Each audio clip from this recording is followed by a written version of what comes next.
up against the German Air Force. This is the P-47, the Thunderbolt, a fast, tough, high-altitude fighter with a dive like its name and an 8-gun blast in its wings. Here is the Lightning, the P-38, master of the air in many theaters of war. The long range and concentrated firepower of this great fighter counted in Western Europe, too. The Mustang, the P-51, longest range fighter in the world. Speed, fast climb, quick dive, tight turn. A fighter pilot's dream. Into these three great fighters, America poured its genius, its millions of man-hours of labor, its faith in victory against the Luftwaffe. And in their single cockpits, it placed its carefully chosen sons, trained to a fighting edge, trained as never before. Here is their report, catch as catch could by their own gun cameras in the instant of action, and delivered in return for your toil and your treasure and your high hopes.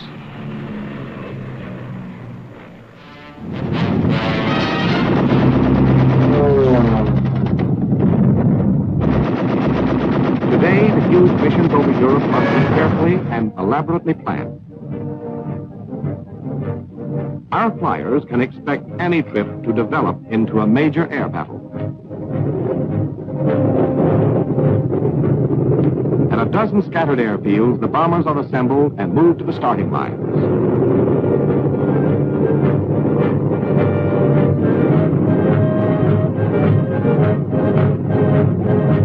Takeoff time.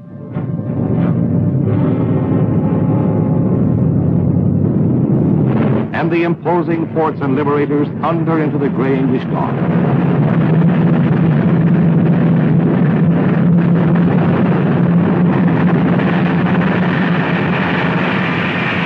They take off on split-second schedule. For war in the air is so swift that a few moments' error may mean a missed rendezvous.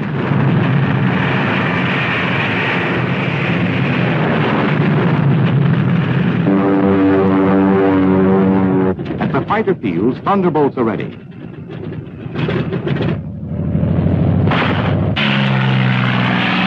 set out to meet the bombers, followed by twin-engine Lightnings. The two groups make rendezvous over the English Channel, and with the fighters patrolling the skies around the bomber formation, the Air Armada moves into enemy territory.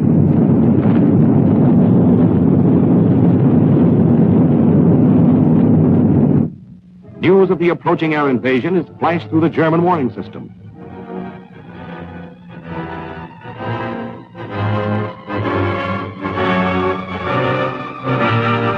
Coastal anti-aircraft batteries fill the skies with high explosives.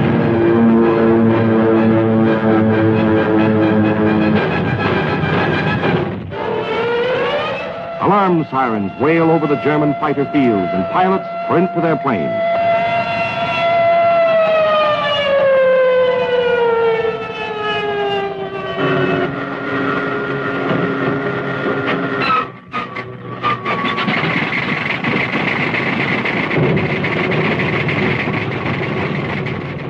In a few minutes, deadly Focke-Wulfs and Me-109s are on their way to challenge our men in planes.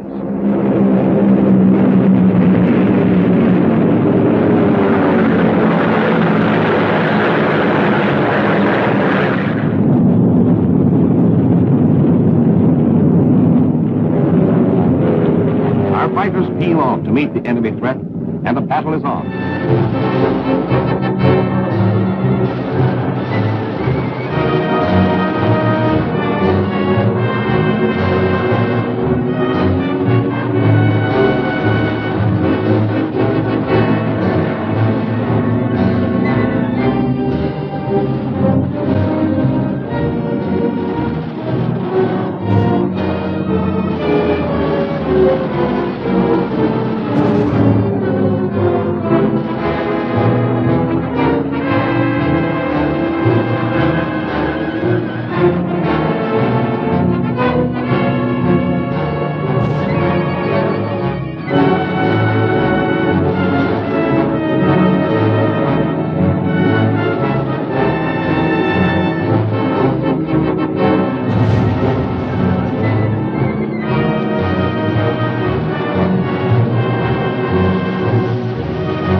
afraid of the Luftwaffe. Allied planners selected our targets according to Allied Air Force priorities.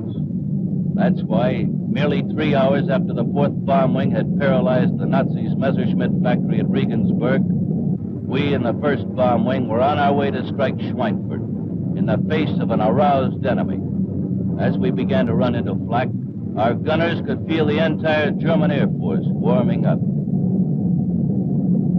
Flying in enemy territory, we felt like goldfish in a bowl, waiting for the attack. Strict radio silence was maintained, while trained eyes searched the sky.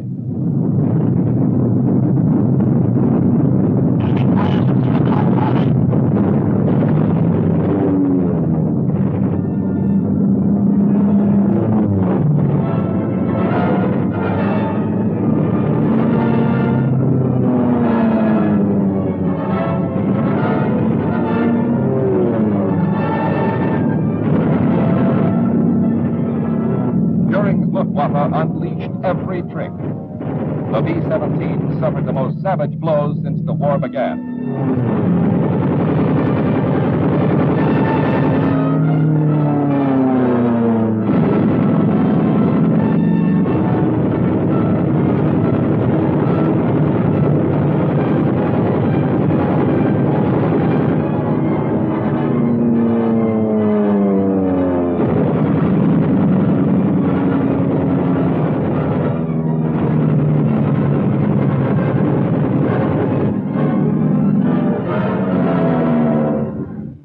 Although Jerry knocked 20 bombers out of the sky on the road to Schweinfurt, we never broke formation.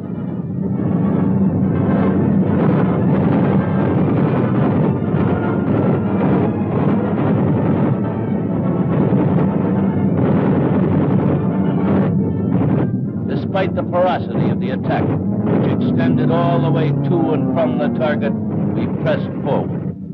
Our guns kept burning the enemy out of the sky.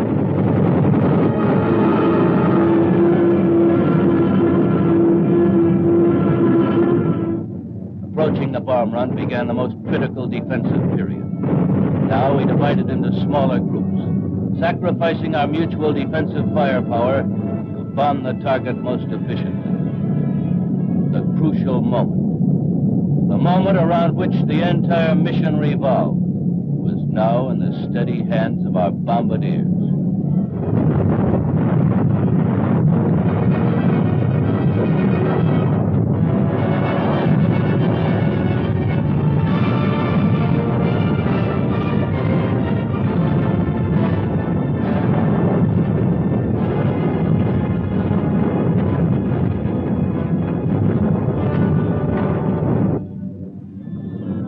After getting 80 hits on the 2 main ball-bearing plants, we could defend ourselves again, at least to the extent of evasive action against flak and fighter attack. But the main idea now is to get home fast.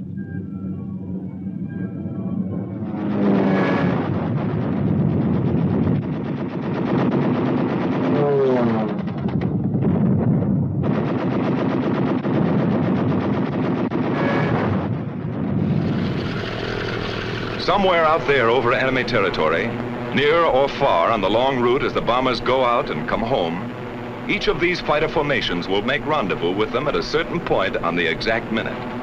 These thunderbolts climb steadily over the channel and into hostile air. They keep fairly close together to prevent wandering and to save gas, that all-important item for the long-range escort fighter. He can't borrow a couple of coupons over Frankfurt or Cologne. Now they open up into battle formation, fairly line abreast. Each pair, leader and wingman, never willingly separated, is a combat element. 4 planes are a flight, 8 a section, 16 a squadron, 3 squadrons a group, all working together because it's teamwork every second or die. Just as simple as that. Close to rendezvous now, and in the distance are the bombers. Advanced formations of the perhaps 100-mile-long armada. The Thunderbolts maneuver for their escort position. Each pilot searches the sky constantly, watching for the main enemy attack which may come near the coast or deep in Germany, or a hit-and-run sneak attack by the enemy's aerial snipers. Red leader to outpost. Bogies at 10 o'clock level. Outpost to Red Leader. Your bogies look like friendly Spitfires. But these black darts are not friendly. This is Red Leader. All right, men on the ball. This is it. 109's at 9 o'clock. Yellow Leader to Outpost. One Fog Wolf coming in. Outpost to Red Leader. Can we get them? It's our turn, Chief. Red Leader to Outpost. White Flight drop tanks and attack. Red Flight stay up for cover. Yellow Flight continue to escort. Red Flight gets rid of its long-range wing tanks before the fight. Then down they go. The sneak attackers try to run for it now, but the Thunderbolts are on them.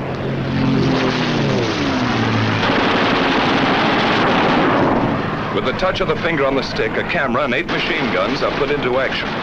Small cameras set on the wings make the rain. Poor pictures due to gun vibration. But you see it when it happened, as the pilot saw it.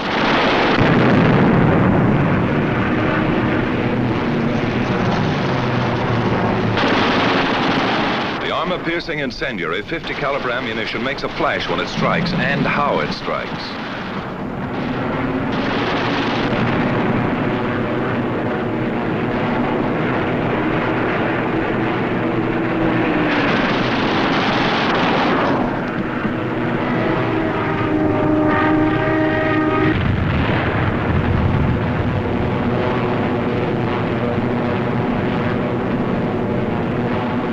Bombers, ready with their own guns for anything that slips through, didn't need them this time. All over now, just a skirmish, part of the escort routine. The flight reforms and climbs to regain its position with the rest of the squadron. In the distance, coming in to relieve the Thunderbolts, is a group of Mustangs. This is Red Leader. Okay, men, it's time to break escort. Mustangs coming in at 8 o'clock. The Thunderbolts break escort. They head for home, watching for every possible strafing target on the way. The Mustangs, far in the distance, sweep the surrounding sky as they come in. Next to the belly or wing tank, which doubled the fighter range, the most important feature of long-range fighter escort was the relay system. Because of differences in bomber and fighter speeds and the need of much weaving, fighters used up their time and distance almost twice as fast as the bombers.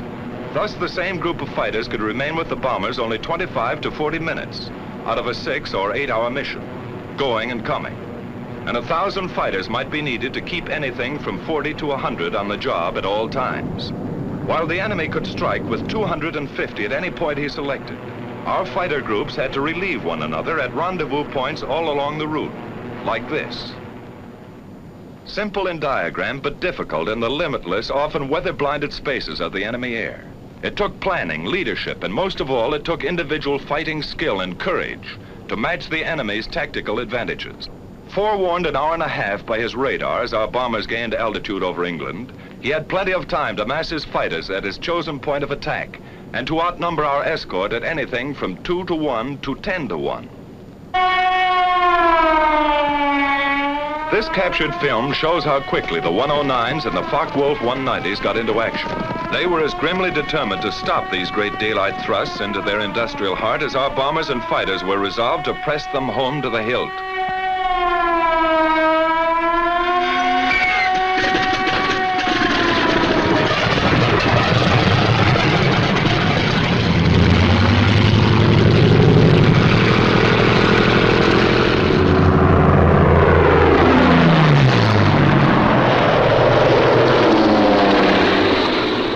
In Germany now, weaving ahead, above, below, and all around the bombers like a screen of destroyers protecting the main fleet.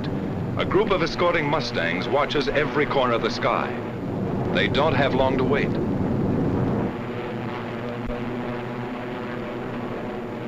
Ceaseless training plus battle experience has taught them to recognize the enemy almost by instinct. Where they are, how they act. First hostile aircraft is spotted. Blue Leader here. Watch it, fellows. 109 to 10 o'clock. The enemy fighters are massing for an attack on the bombers while our pilots watch every move of their very tactics. Yellow Leader to Blue Flight. Looks like they're trying to lead us away from the bombers. Green Leader here. You're right. Here comes another at 9 o'clock. Blue Leader here. Blue Flight drop tanks. Yellow and Green Flight stay up for cover. The Mustangs drop wing tanks and plunge into the fight.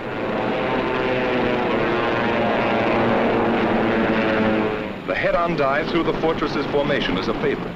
So fast sometimes and so many, our fighters cannot head all of them off. The Huns make a sneak attack on our bombers from behind. Some of them get in close as this captured enemy gun camera film shows and hammer our bombers with their 20 millimeters. It's punishing, but they shall pay. The Mustangs are in the thick of it, and the battle ranges all over the sky as other formations join in.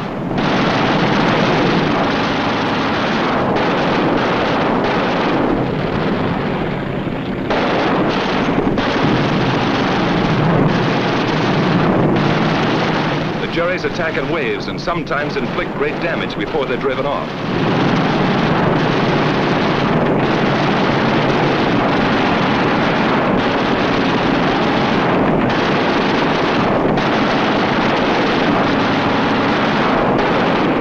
B-17 catches fire and goes down in flames. The German pilots are determined. So are ours. To the death.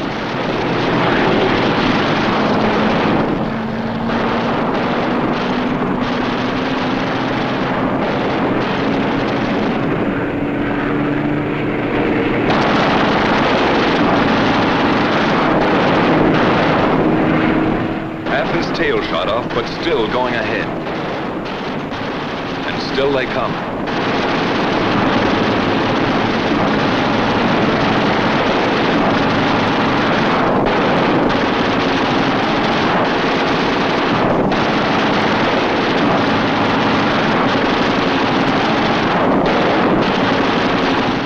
We lose another, but they cannot stop us. Our fighters, often heavily outnumbered, engage the enemy all over the sky. And this battle is only one of many. Day after day, month after month, Mustang, Thunderbolt, Lightning, against the ME-109s and the FW-190s. Our fighters attacked, attacked. 2 into 10, 6 into 50. They broke up the enemy's mass assaults. Then his shattered flights were pounced upon and destroyed individually. Our victory column soared at the rate of 4 to 1. Great and gallant days they were. Many new aces, many empty places. Victory, victory, death, victory, victory.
Ever-increasing fleets of fortresses and liberators pressed relentlessly onto their targets.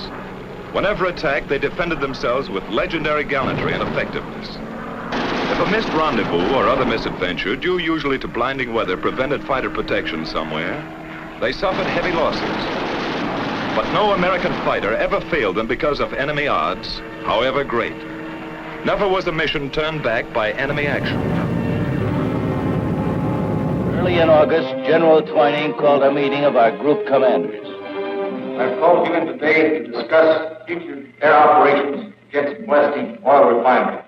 This strategical air force, during the next 3 days, will attack continuously, night and day, with maximum effort against all primaries in the area. We got over Ploesti, all right, but the enemy gave us a warm welcome. They rammed up more than 45,000 rounds of flak. That didn't stop us. During 3 days of smoky air siege, we lost 30 more planes, 23 to flak. But now we had over 100 Mustangs as escorts. The enemy jabbed, and our 51 swooped into the battle.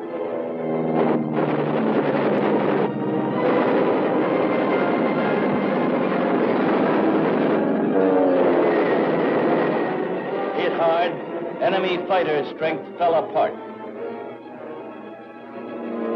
Displaying courage far beyond the call of duty, our boys drove the enemy into the ground.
Bomber and fighter losses, though strikingly less than the enemy's, were heavy.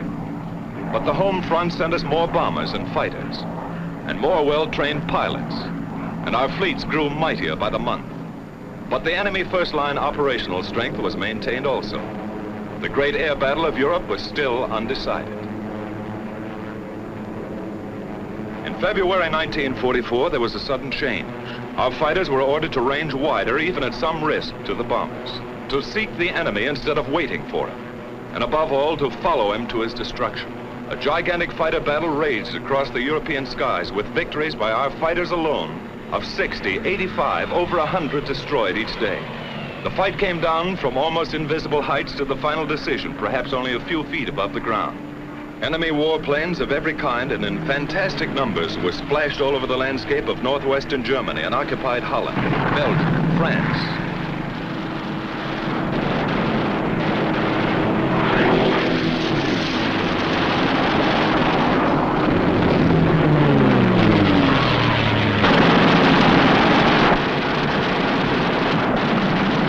Watch this 190 hit the dust.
Battle.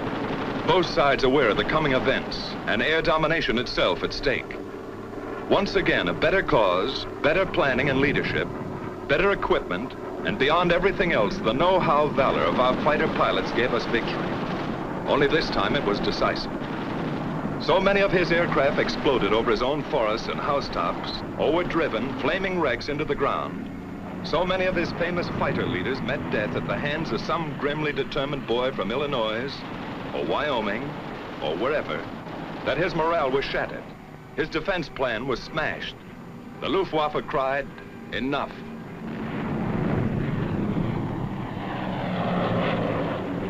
And the day arrived when a huge 8th Air Force bomber mission with full fighter escort was flown to Berlin and back in good weather without challenge by a single enemy fighter.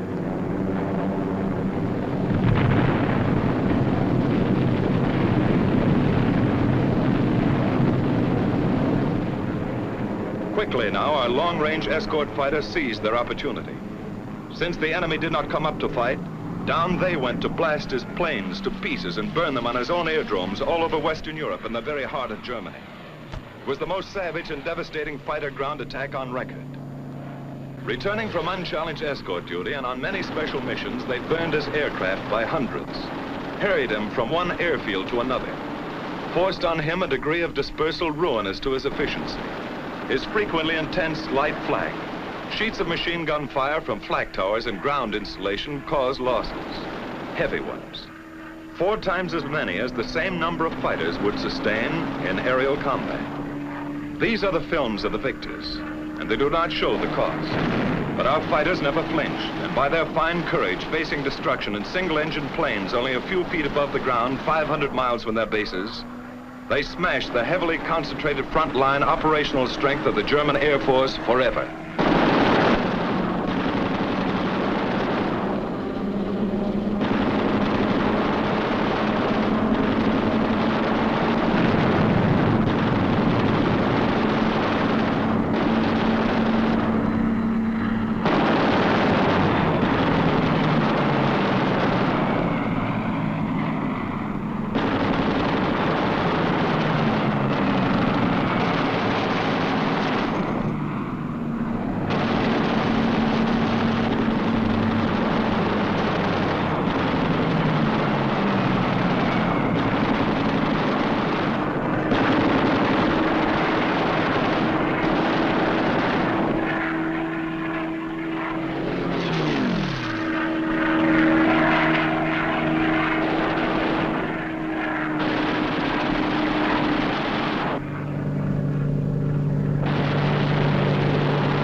These jerry revetments could be attacked only through the front door.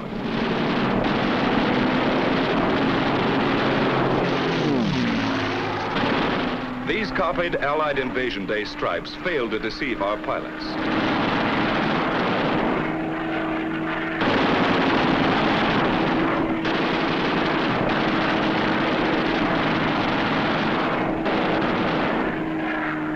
The enemy often dispersed his aircraft in the woods fringing his airdromes.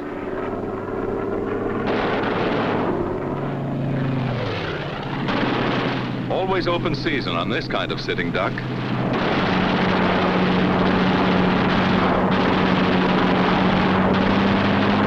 Watch this boy reef it around for another crack.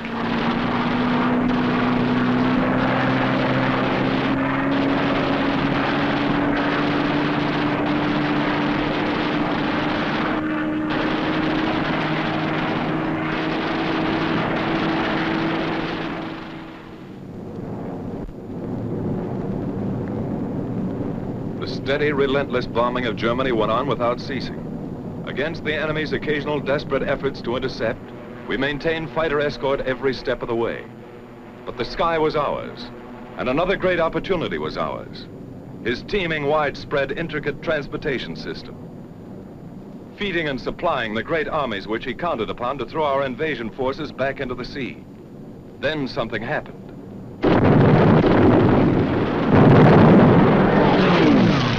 The enemy's roads and railroads were struck with a mighty force of air power. They were tense days, crucial days, and both sides knew it. Our fighters, freed by their bitterly won victory in the air, became a dominant factor on the ground. These thunderbolts are dive bombers. They strike home. But by far the greatest, the almost paralyzing destruction they inflicted was by the burning, hard-hitting fire of their 50 caliber guns. They exploded locomotives by the thousand and burned freight cars in uncounted numbers. No train in daylight hours was safe. No marshalling yard a haven. The enemy's desperately needed rail transport system was shattered all over the map.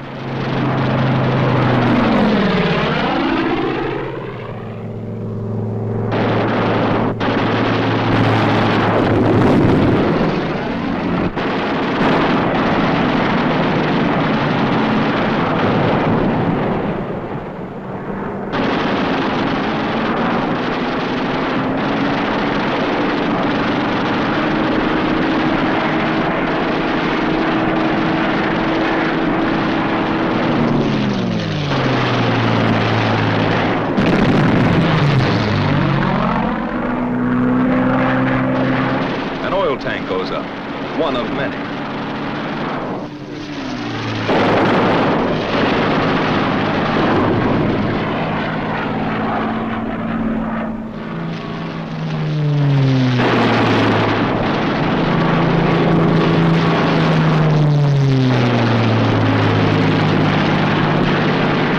No mistaking gasoline when you hit it.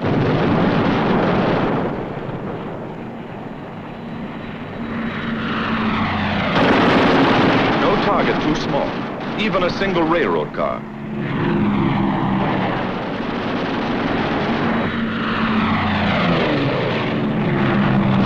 The Hun tried to hide his trains in the woods, but it did not save them.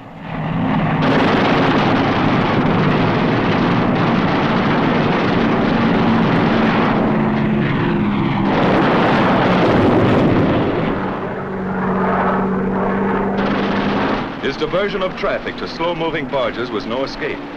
The hail of our fighter fire swept the canals.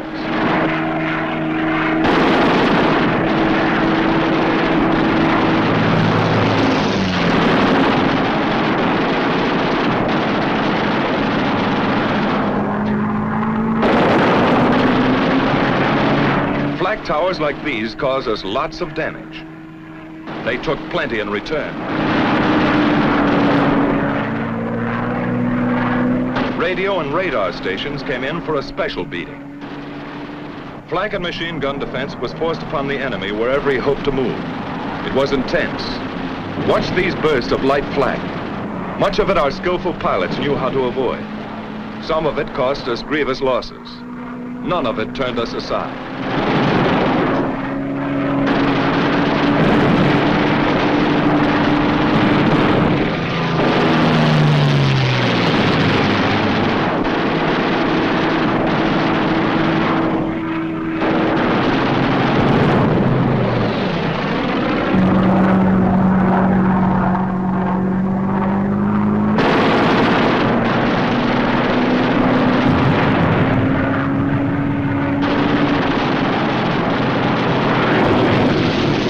Enemy ammunition tried to run the gauntlet in vain.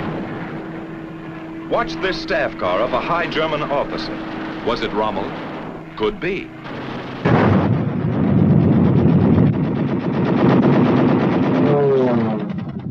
It was at this point that Rommel quit his African command. For the enemy, the situation worsened. Gasoline shortages reduced air operations. Squeezed into a steadily smaller pocket, they prepared to evacuate planes and key personnel to Sicily. About 20 men could escape in a Junker 52. High above them, the Allies watched and waited. Something big was coming. The German escape plan was put in motion. Near Tunis rose a group of more than 30 heavily armored Me-109 fighters. They were to escort a large fleet of slow-flying 52s.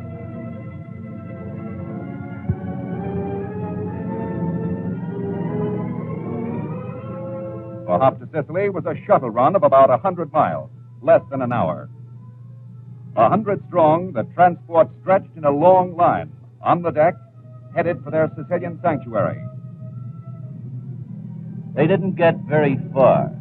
As soon as our 57th Fighter Group spotted them, Captain Jimmy Curl's squad of 13 P-40s dove on the enemy to split them up.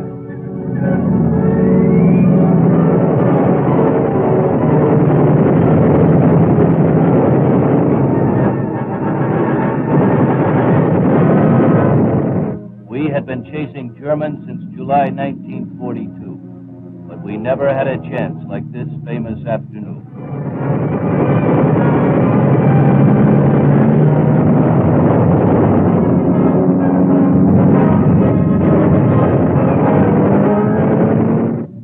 Down below, the transports droned on. If their luck held, the Germans might make a getaway.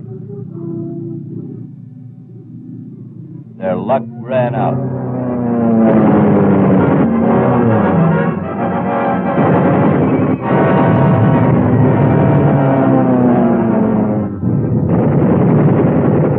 The tail-end Charlies of the long escape line took their chances on getting back to their Cape Bon airdrome.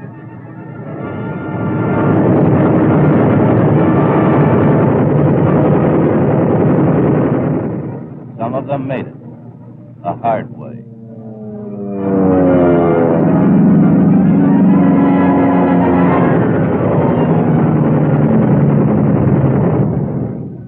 When the attack was over, we had destroyed 58 transports and 18 fighters. Lieutenants Duffy, Powers, and Cleveland each clobbered 5 transports. From then on, we sat over German airdromes and dared the Luftwaffe to come up.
Today, American naval and air strength in the Pacific is greater than ever.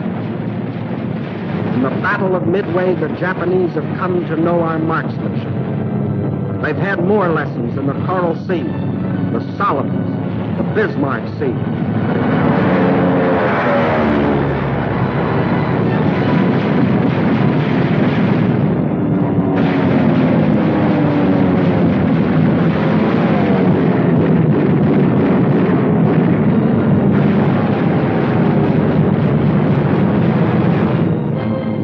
To know our men, too. Men like these, in the traditions of Colin Kelly and Meyer Levin.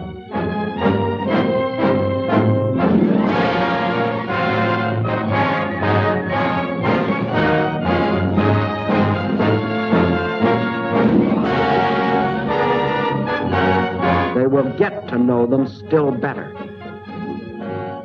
And their ships have come to know the accuracy of our bomb sights and the force of our anger. Thanks, Mr. Tojo, for letting us see your pictures.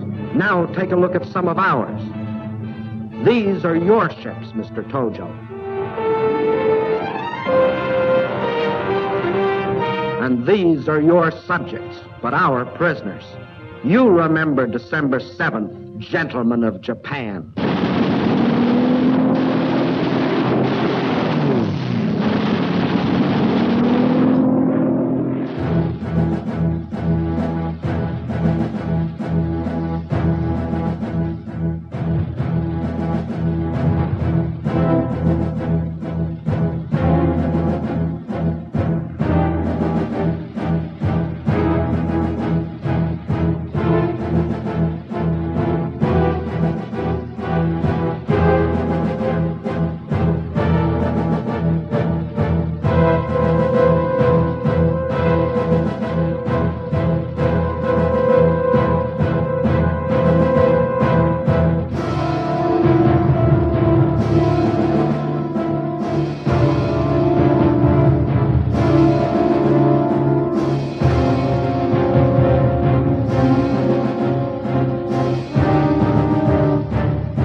big bombers homeward bound, our P-51s drop down for strafing runs, concentrating on definite objectives from here to the enemy coast.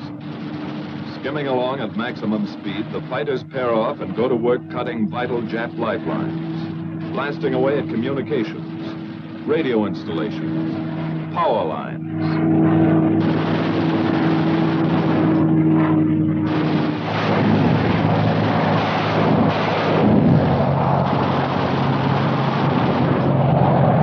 Swooping down on enemy transportation, railroads, marshalling yards, small suburban factories.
Airfields.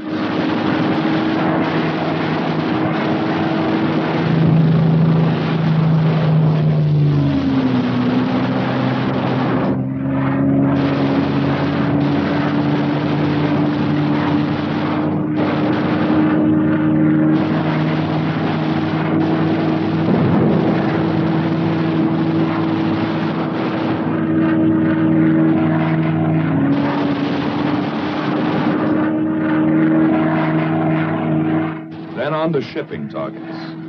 Freighters, fishermen, trawlers, harbor and coastal craft. Destroyer or lugger, it's the same enemy.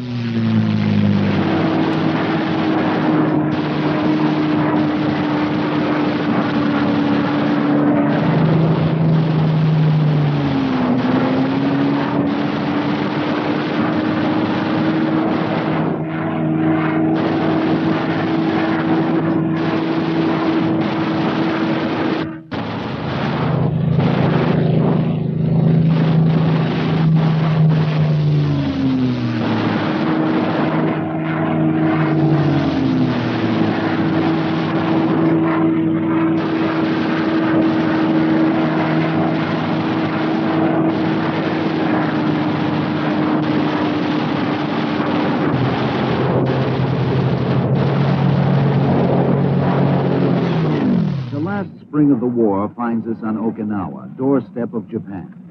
In desperation, the enemy launches mass suicide attacks, called kamikaze or divine wind, for a storm that saved Japan from an invasion fleet in times past. In all, Japan sends more than 2,500 planes out, laden with high explosives, to hurl themselves down on the decks of the fast carrier force. Most are brought down before reaching their targets. Some fulfill the goal of the divine wind. But the task force continues to operate throughout the Pacific and becomes known as the fleet that came to stay. Not one Essex-class carrier is ever sunk, and the Franklin, after bomb hits, explosions, and fires that kill and wound a third of her crew, makes history by sailing 13,000 miles home to New York, the most heavily damaged Navy ship ever to make port under her own power.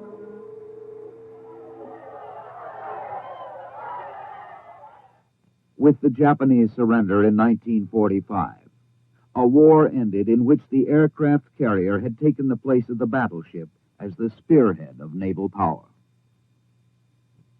Our carriers had been required to cover great ocean areas, and their aircraft to hit targets against the opposition of powerful sea and air forces. This they did.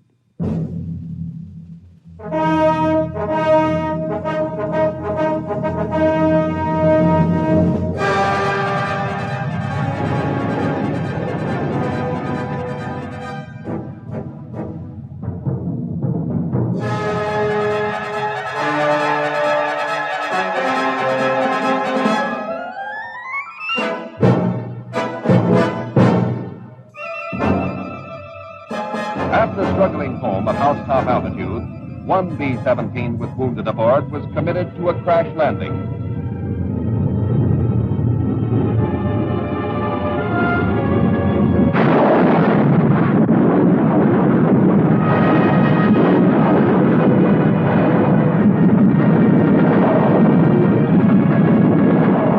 The name of the ship was My Prayer.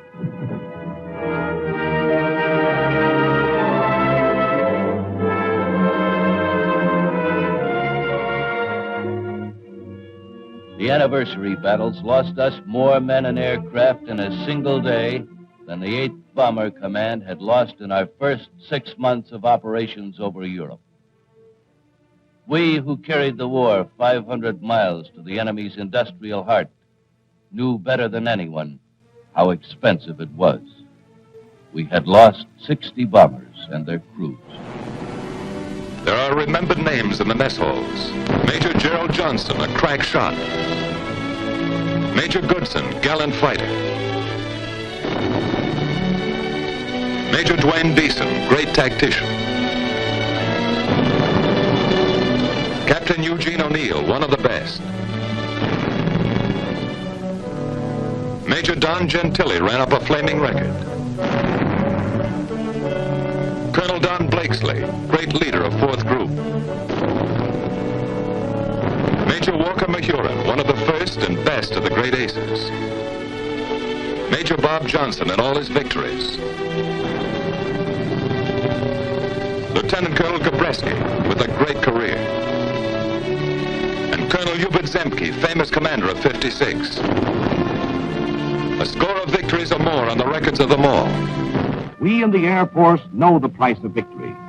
Every battle takes its toll of our planes and men.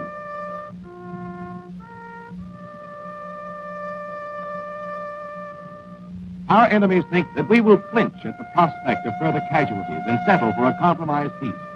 A compromised peace is the secret weapon of the enemy. Our answer is this. In the skies above these flyers who died, there will be no compromise. In enemy skies all over the world, there will be no peace. Our bombers and fighters will rise in ever-increasing numbers. The roar of our motors, the pounding of our guns, the whine of our bombs. These sounds will never cease until our enemies below are destroyed.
From the battlefronts brought before your eyes. Thrills experienced by our fighting men in the air, on land, and on the sea.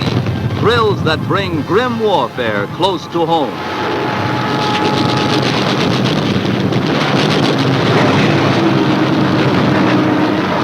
The camera records a smashing defeat of the Mikado's air power in the South Pacific.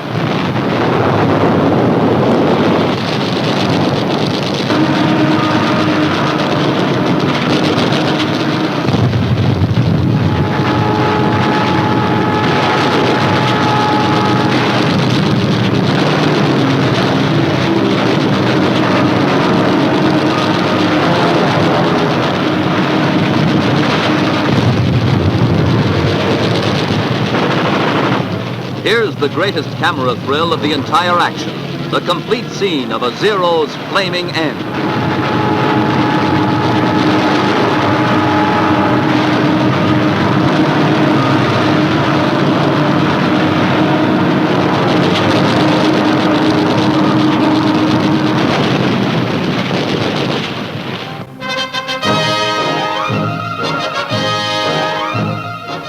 Paratroopers make news and camera thrills on every mission.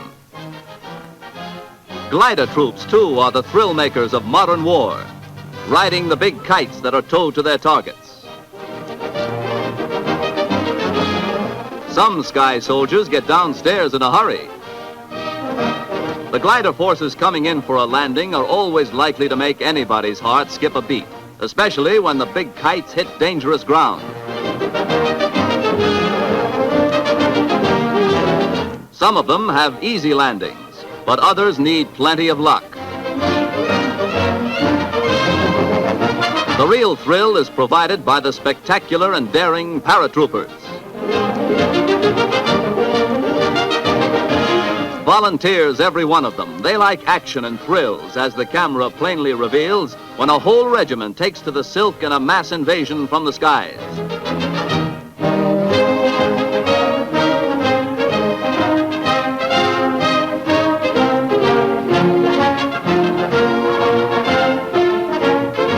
The real paratrooper calls this a perfect landing.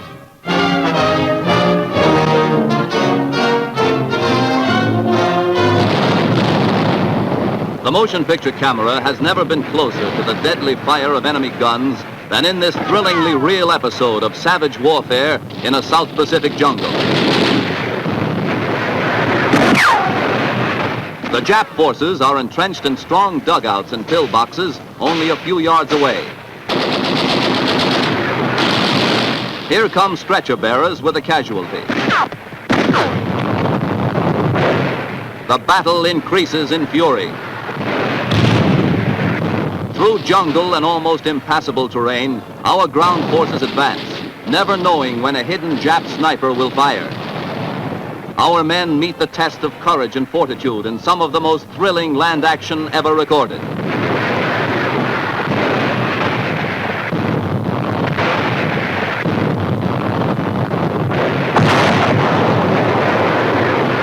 There's a major general in the front lines. He orders a tank to move up and lead in advance.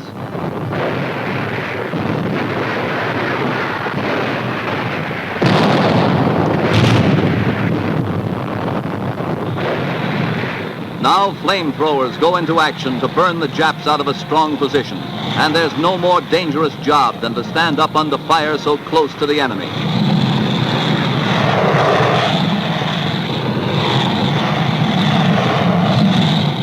Within the next few seconds, a Jap hand grenade will burst on the ground directly in front of the soldier with the flamethrower.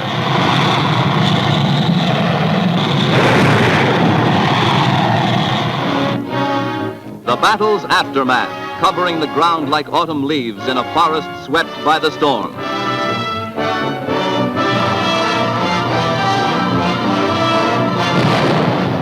A German camera aboard a U-boat records an attack. The Nazi crew is tense as they come to the surface for another shot. Straight for the target. An American destroyer speeds in to attack. The enemy hears and rigs for diving. Down into the depths to try to escape the oncoming fighting ship.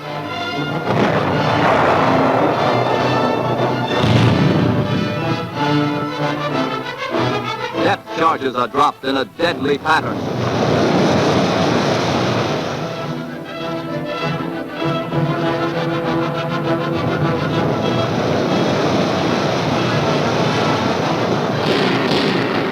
The Nazi is forced to the surface. Immediately, a torrent of gunfire is turned on the crippled sub. It is doomed.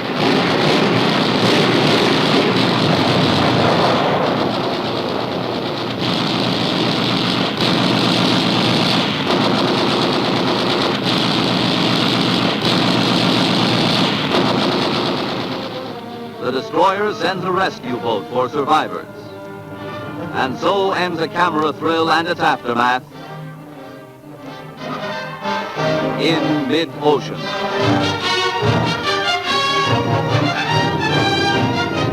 Flying further from British bases than the world believed possible, small American fighting planes smashed the Nazi Luftwaffe, their flying fields and ground communications. Railroads throughout Western Europe are paralyzed.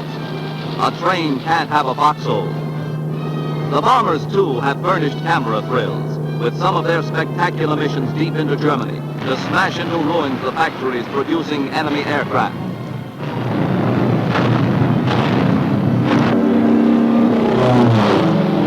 Striking suddenly at remote flying fields, marauding fighters swoop down upon mock Nazi planes. Gun cameras capture thrills on film as other planes are torn into flaming wreckage in air battles over the Reich.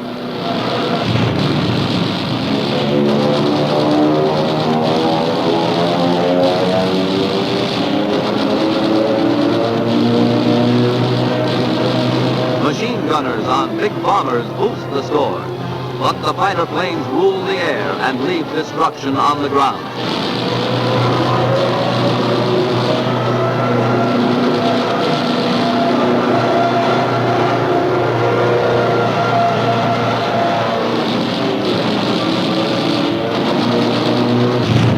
Robots over France are direct targets for our gunners. New weapons of war add to the increasing thrills recorded by intrepid cameramen.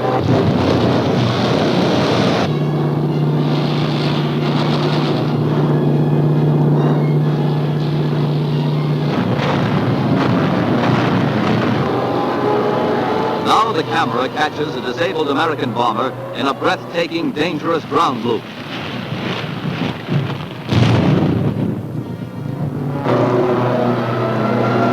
Another accident, this one a tragedy as two dive bombers collide.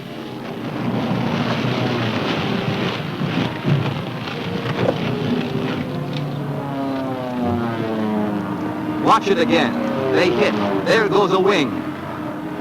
Flaming destruction.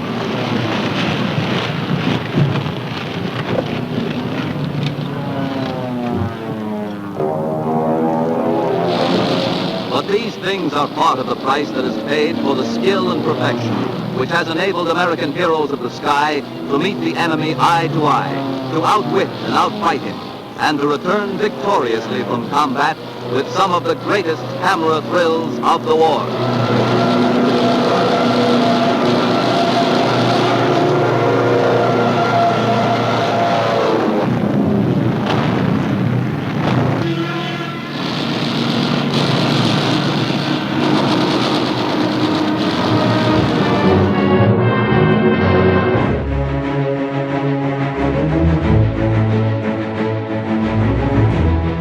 What Combat Camera does is it specializes and trains specifically for combat environments. We go out into the dirtiest, worst conditions, and we come back with the imagery that nobody else can.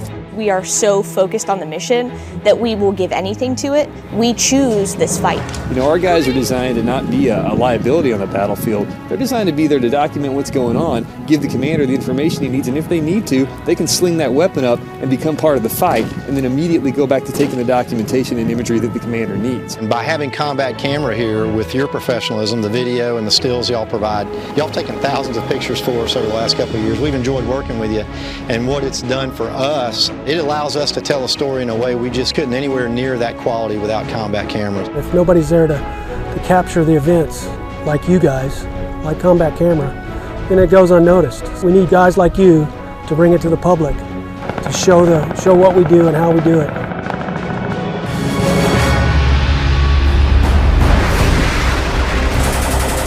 We might be called Combat Camera, but we do more than support just combat type operations. In downrange or contingency environments, we are able to support information operations by providing an imagery capability. I am the tactical MISO detachment OSC.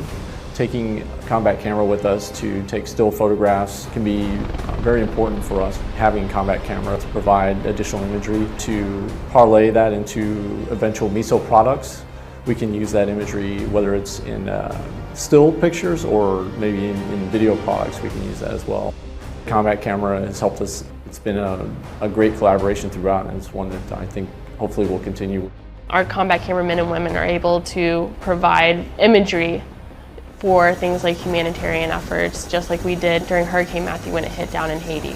We were on the ground within 2 days of being notified that we were going, and produced imagery of the actual supplies that came in and delivering them to the communities and helping people who were affected. Our leaders can't be everywhere all the time, and that's the benefit of having a combat camera squadron. Our bags were already packed. Our ability to be ready comes to us being prepared for any mission at any time. So our aerial program in combat camera allows us to be a dynamic force. Not only can we cover ground missions, but we can also cover missions in the air. It allows us to jump into any aircraft that the Air Force has as long as it has a back seat. So this could be anything from a fighter platform to a cargo or to a refueling platform. By being able to do that, we can tell the Air Force's mission, which is to fly, fight, and win. And how better to do that than by doing aerial missions. So combat camera is an operational directed imagery capability, and our day-to-day is derived from the missions that we get assigned to. Everything that we do is set for these operations. And when we're not out there actually capturing the story, we're back here honing our skills in preparation to get back out the door. I will test the limits of my body. You got this, bud. Let's go, Keeney. I'm choosing this because I care about this. This is important to me. It's hard for people who don't do the mission to understand why we're spending so much time on this. We train constantly on things like weapons and tactics training, close quarters battle, night vision imagery, combatives. This is also we can not only capture the mission, but be a well-prepared asset to the team that we're with.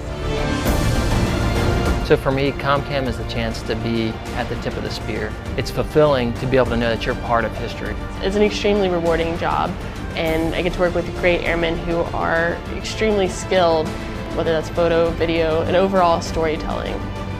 So at the end of the day, our job is to train to get out the door, document the mission, and tell the world. And we're always ready to do that. As combat camera, that's who we are.